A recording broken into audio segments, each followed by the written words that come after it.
In this video, we will see who is Dagda, the head of the Celtic gods, and what happened when his enemies invited him for food and when they stole his magic harp.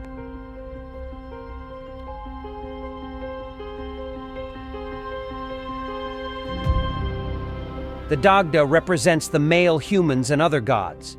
This god was feared for his power. Dagda is referred to as the good god. The Dagda is not called good in reference to his benevolence, but in regard to his many skills in fighting, singing, games, and sport. The Celts believed that Dagda possessed super strength and appetite. This god was quite different from the other gods or goddesses. In the Celtic world, he was perceived as one of the gods that loved life and parties. Dagda was regarded as having a potbelly. He was also believed to be the protector of the Celtic land and people in times of trouble because neither men nor other deities could withstand his immeasurable powers. He was also known as the god of agriculture, life, death, seasons, fertility, druids, and magical powers. It was said that Dagda had fathered plenty of children. By description, Dagda was a giant man in appearance and character. He was known as a wise, witty, and wily god. The Dagda possessed 3 magical accoutrements. The best known was his gigantic phallic club, which had the power to kill with one blow. Although when reversed, a strike with the handle could return the dead to life. The club was reportedly so large that it needed to be dragged about on a wheeled cart. He also owned an equally large cauldron called Coir Ansic, which was always filled with whatever one desired to eat, and which could never be emptied. This cauldron housed the invincible Spear of Lugh when it was not in use. The Dagda's third and most prized possession was Dardabla, his magical harp, which had the power to bring great joy, great sorrow, or profound prophetic sleep.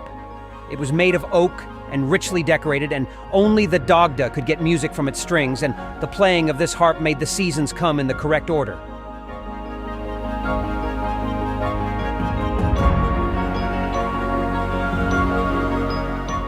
During the wars with the Fomorians, the Dagda sought audiences with them in order to stall their war-making plans, while the Tuatha Dé Danann rallied to arms.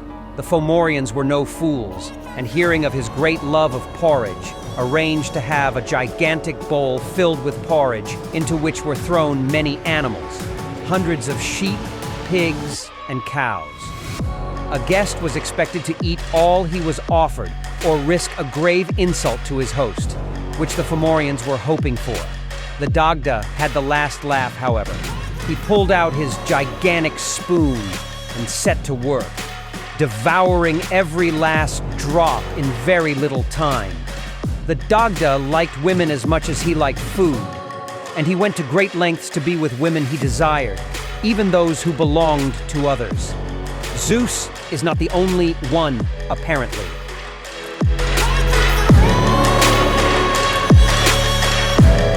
Before we see what happened when the Fomorians stole Dagda's magic harp, if you want Dagda's blessing, give the video a thumbs up.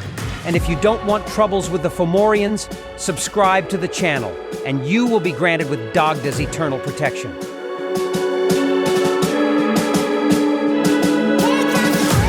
One day in the midst of a great battle, the Dagda's home was left unguarded. When some of the Fomorian chiefs and soldiers saw this, they decided to steal the magic harp. In this way, they thought, they would conquer the Tuatha Dé Danann. The moment they secured the harp, they knew they must run far away. So, taking their wives and children along, they fled far from the battlefield. After they had traveled a long way, they came upon an abandoned banquet hall. Certain they would never be found here, they sat to celebrate their theft and to enjoy the evening. Suddenly, in the middle of their feast, the doors to the banquet hall burst open, and there stood the Dagda, surrounded by his warriors. The Fomorian men instantly sprang to their feet, prepared to defend their great prize. "Come to me, my harp," the Dagda cried.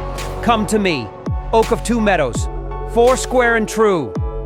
Hearing its master's voice, the harp sprang from its place in the center of the banquet table and swept into the Dagda's waiting hands killing 9 Fomorian warriors on its way. Before anyone could say a word or do a thing, the Dagda swept his hand across the strings and played 3 long, solemn chords. The harp began to hum, and that sound reverberated in the great hallway.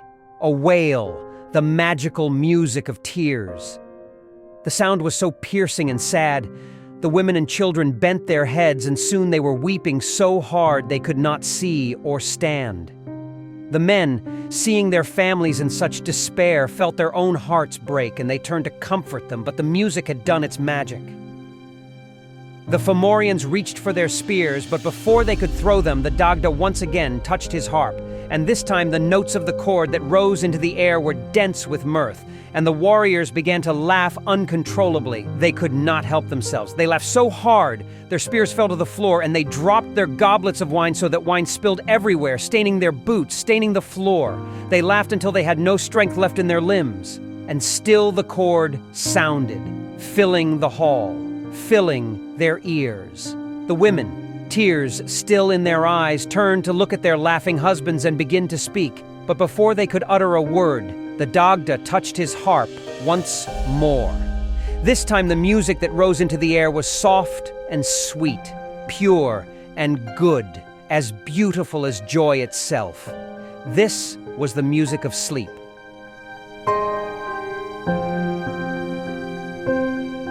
All the Fomorians heard this sound, and no one could resist its force.